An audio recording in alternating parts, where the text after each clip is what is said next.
আমি এখন আছি আবদারপুরের খাদি অ্যান্ড ভিলেজ ডেভেলপমেন্ট অফিসে। এখানে অনেকে যারা দেখতে পাচ্ছেন কাজ করছে তাদের ভিডিও দেখাচ্ছি। এটা কিন্তু একটা অফিসের কাজ। অফিসে এভাবেই কিন্তু কাঠ বোনার কাজ হচ্ছে। বাইরে আরও দেখাচ্ছি এই দৃশ্য। আমি এর আগে কখনো দেখিনি যে আমাদের তাঁতের অফিসের এরকম একটা কাজ হয়ে থাকে।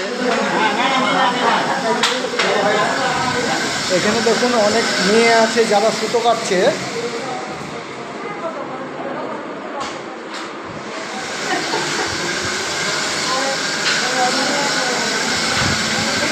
খুবই সুন্দর লাগলো। তিনি টোটালি পরিচালনা করেন।